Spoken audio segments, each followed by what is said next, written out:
I've been a lineman for Duke Energy for 12 years, so I'm used to weird stuff out in the boonies. Abandoned moonshine stills, deer stands full of empty beer cans, even the occasional meth lab hidden in a hollow stump. But nothing prepared me for what I found last September near the Blue Ridge Parkway, just south of Little Switzerland. My name's Marcus, and I'd been sent to troubleshoot a weird voltage drop on a rural feeder line that served maybe 6 cabins total. The trouble spot led me down an old logging spur, overgrown and barely passable, until I hit a patch of ground that made my boots stick like tar. The soil was black, not burnt, not wet, just deep black, like ink had soaked into the earth.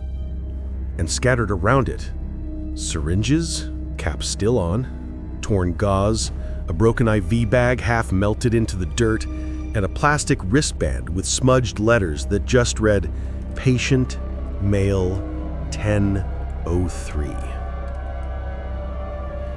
I radioed it in, thinking maybe a hiker had a medical emergency and dumped supplies.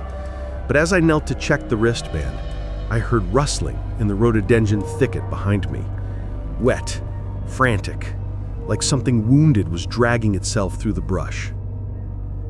Before I could stand, a man stumbled into the clearing, barefoot, wearing a thin gray hospital gown stained with mud and something darker, his ribs visible under skin stretched tight like parchment. His eyes were wide, bloodshot, darting like he was tracking invisible flies. He kept whispering, "They're still counting, they're still counting," over and over, voice raw. Then he looked right at me, grabbed my arm with fingers like ice and said, "Don't let them find the second one," before his knees gave out and he collapsed face first into that black dirt. I called 911, stayed with him until the EMTs arrived, and gave my statement to a state trooper who looked like he'd rather be anywhere else. 2 days later, he called me back, voice flat. "That man's name is Carl Bissett. He was a patient at Ridgeview Behavioral Health in Asheville. On October 3rd, yes, the date on that wristband, a transport van carrying him and another patient, Javier Ruiz, rolled off Old Fort Ridge during heavy fog. Driver died on impact. Bissett vanished into the woods before rescue crews even arrived. Ruiz? Never found." The trooper paused. "We thought Bissett was dead. Hypothermia, exposure, but he had been surviving out there for 3 weeks, living off creek water and God knows what else." Then he added something that made my stomach drop. "The black soil you found? Lab says it's saturated with a sedative cocktail. Haloperidol, lorazepam, stuff they use in psych holds. Someone's been dumping medical waste. Or trying to drug the woods quiet." I couldn't sleep that night. Kept thinking about Bissett's words, "Don't let them find the second one." Was he protecting Ruiz? Or warning me that Ruiz wasn't the victim, but the threat?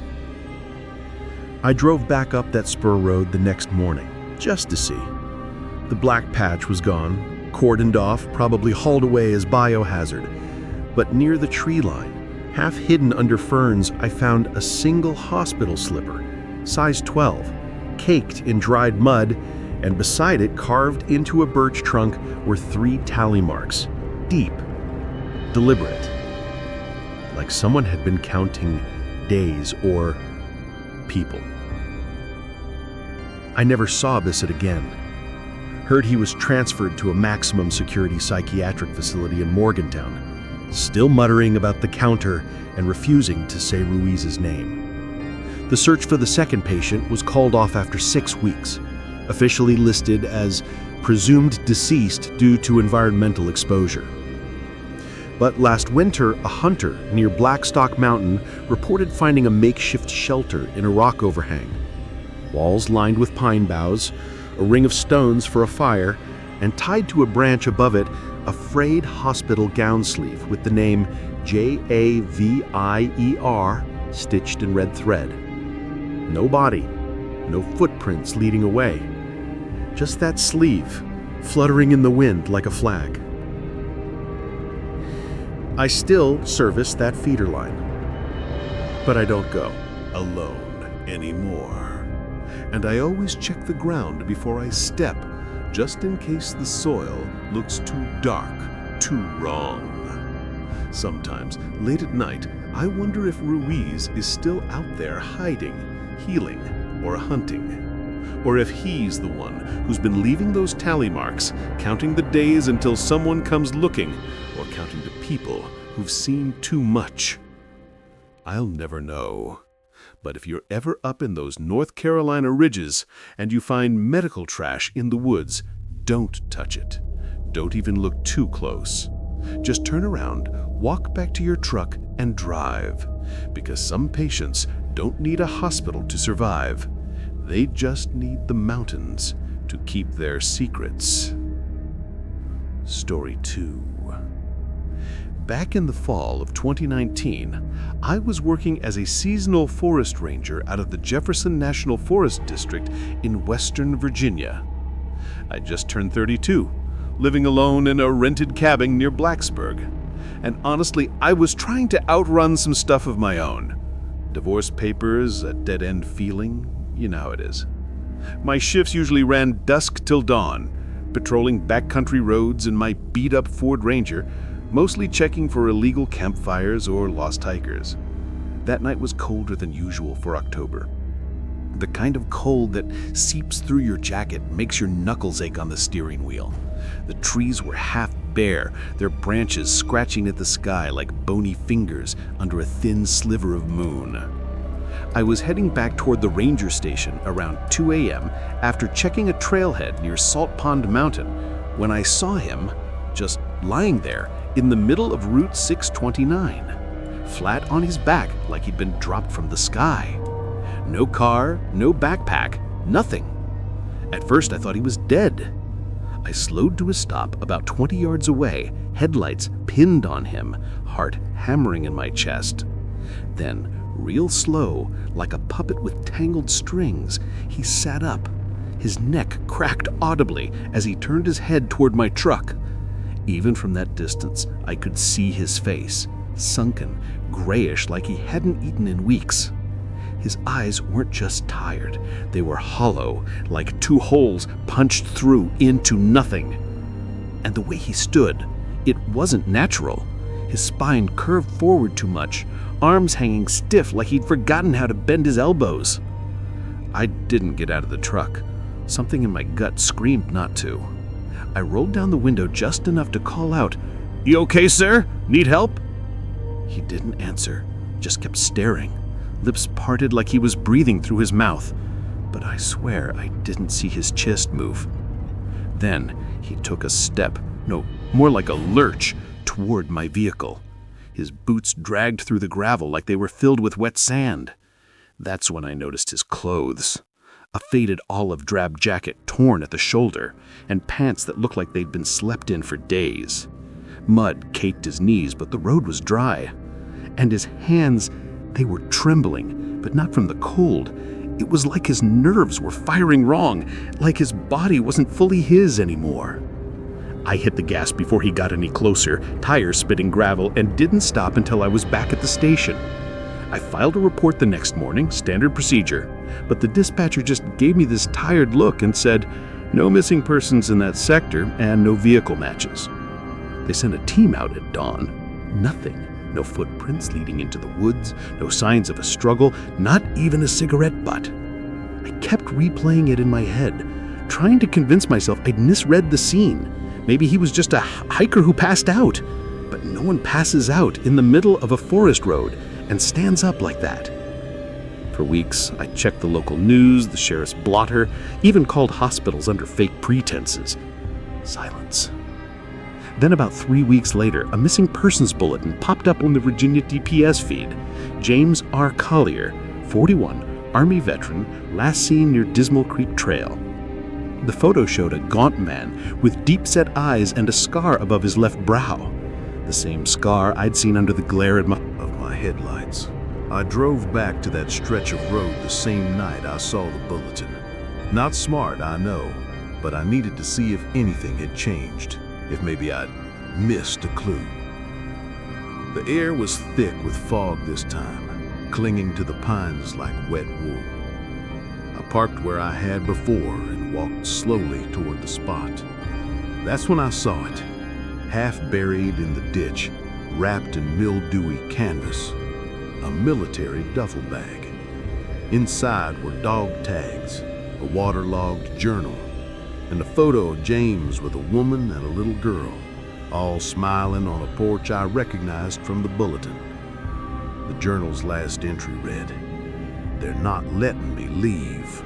The trees remember my name." My hand shook so bad I dropped the notebook, and then, I swear on my life, I heard it. A wet, rattling breath behind me, like someone trying to suck air through a straw full of mud. I didn't turn around. I ran. I turned the bag over to the sheriff's office the next day. They confirmed it was James Collier's. Said they'd expand the search, bring in cadaver dogs, but they never found him. Not then, not ever. I quit the ranger job 2 months later. Couldn't sleep knowing he might still be out there. Or worse, that whatever wore his face that night wasn't him at all. I still drive past that road sometimes, just to check. The trees look the same. The silence is heavier though. And every time I pass mile marker 17, my radio statics out for exactly 3 seconds. Like something's listening. Story 3. I've held on to this for almost 5 years because I didn't want my boy to remember it any more than he already does. But after reading about that missing hunter near Pine Mountain last month, I knew I had to write it down somewhere. This happened in January 2021, deep in the Cumberland Gap region of eastern Kentucky. My son Jake was 12 then, quiet kid, loved the woods just like I did at his age. We'd driven up from Corbin to check on the old hunting cabin, the one my granddad built in the 60s. Snow had been falling steady for 2 days, and the road up Black Mountain was barely passable. We were just going to patch the rough, drop off some firewood, and head back before dark. Should have listened to that gut feeling telling me to stay home. We got to the cabin around noon. Everything looked normal. Snow piled high on the porch, shutters still latched. But as I was unloading the truck, Jake tugged my sleeve and whispered, "Dad, who's that?" I followed his stare into the tree line, maybe 50 yards off. A figure stood between 2 hemlocks, completely steel, wrapped head to toe in faded winter gear. Thick coat, wool scarf, even one of those old school trapper hats with ear flaps. No snowmobile, no sled, nothing. Just standing there. I called out, "You lost, friend?" No answer. Then, like he'd never been there, he stepped backward into the trees and vanished. I figured he was just some local trapper, weird but harmless, until I saw the snow, fresh powder, untouched for miles, and not a single footprint where he'd stood. We went inside, locked the door, and I kept glancing out the frosted window every few minutes. Nothing. Just snow falling in slow, heavy sheets. Around 3 p.m., I sent Jake to the woodshed out back for kindling. He knew the routine. 2 minutes later, he came sprinting back, face white as the drifts outside, breath coming in sharp gasps. "He's right there, Dad, watching me!" I grabbed my rifle and ran out. The woodshed door was open, axe still leaning against the wall, and again, no tracks. Not even Jake's, which made no damn sense because I just watched him walk there. That's when I noticed something worse. Our tire tracks from the driveway were gone. Not covered, gone. Like the snow had swallowed them whole. My hand started shaking. This wasn't trespassing. This was something else. We decided to leave immediately. packed up what we could in under 5 minutes. As I backed the truck down the icy drive, I saw him again, this time on a ridge above the cabin, silhouetted against the gray sky. Same clothes, same stillness, but his head was tilted at an angle that made my stomach drop, like his neck was broken or reassembled wrong. I floored it. Halfway down the mountain, the radio cut out and the headlights flickered. Jake kept staring out the rear window, silent. When I asked what he saw, he just whispered, "He's walking behind us, but the snow's clean." I didn't look back, couldn't. When we hit cell service near Middlesboro, I called the county sheriff. They said no one was reported missing in that sector. But an old-timer at the gas station overheard me talking and pulled me aside. Said a guy named Harlan Voss went missing up there in '09 after a snowmobile wreck.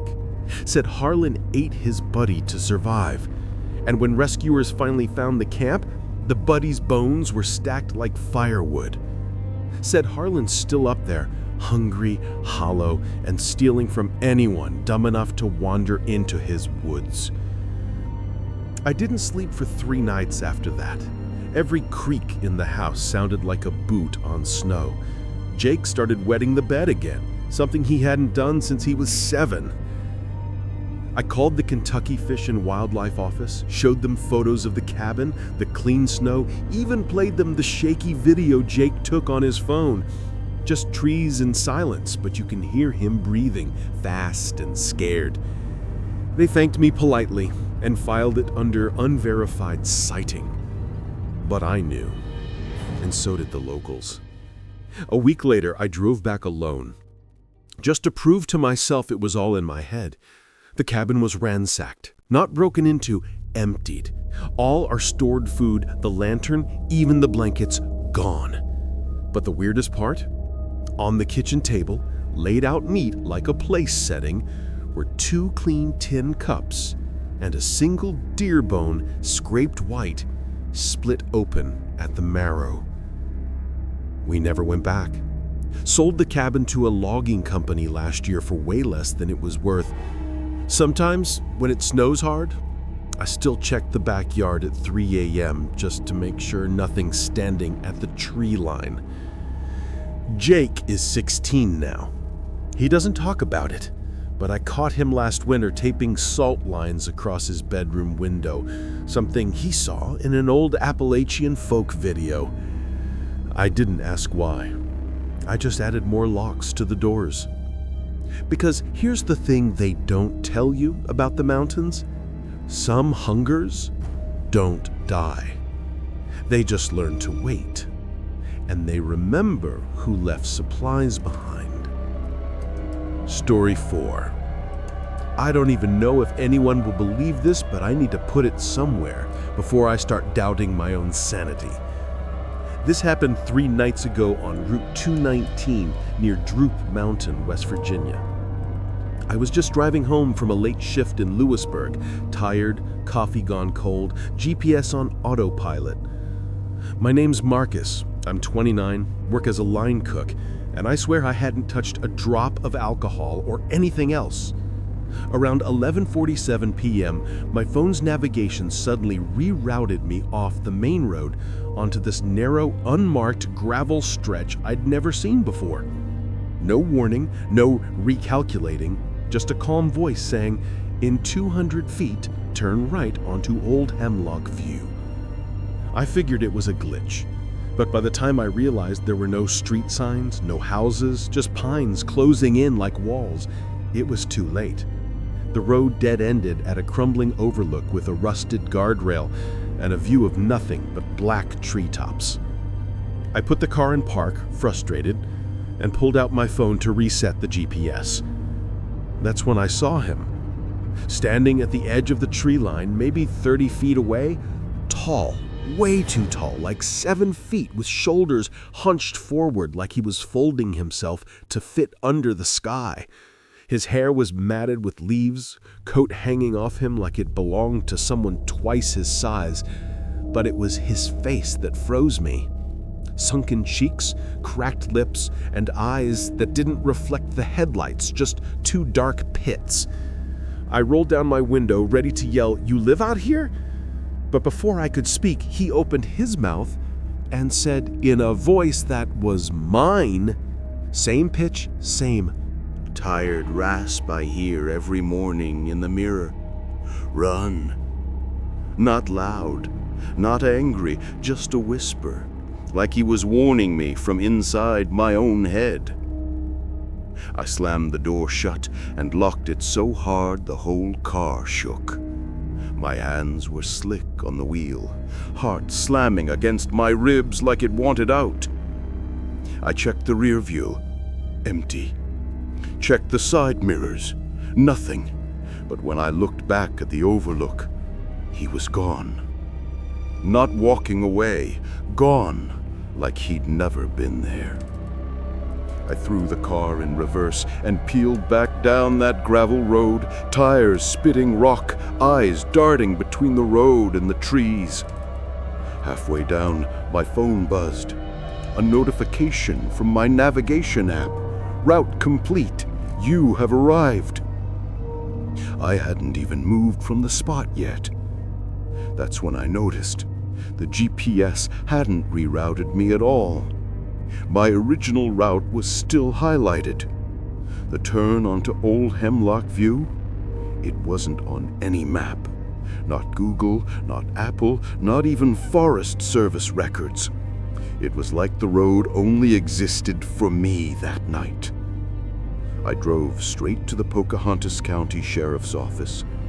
They took my statement, ran my plates, even checked nearby trail cams. Found nothing. No footprints, no vehicle, no record of anyone living up there. But then, Deputy Ellis, this older guy with a thick beard and tired eyes, leaned in and said, "You sure it wasn't him?" Turns out, back in 2017, a man named Eli Mercer vanished after a psychotic break. He'd been hiking the Appalachian Trail when he called his sister, screaming about voices in the ridgeline. They found his tent 3 weeks later, journal inside filled with drawings of faces that looked like people he'd met, and notes in their handwriting. The last entry just said, "I can sound like anyone now. They'll come when I call." Locals say he's still up there, mimicking voices to lure people close, not to hurt them, but because he's forgotten how to be alone. I didn't sleep that whole week. Every time my phone dinged or the wind rattled the windows, I'd freeze, waiting to hear my own voice say something I hadn't spoken. I even recorded myself talking for hours, comparing tones, pitches, like I could prove it wasn't me that night. But the worst part, a few days later, while cleaning out my truck, I found a folded piece of paper under the passenger seat. It wasn't there before. On it, in shaky handwriting that looked eerily like mine, were 3 words. "He's still hungry." I burned it in the sink, didn't tell anyone. What was I gonna say? That a missing man who mimics voices left me a note in my own script? They'd lock me up faster than Eli ever was. I sold my car last month. Now I take the bus to work, even if it adds 2 hours to my day.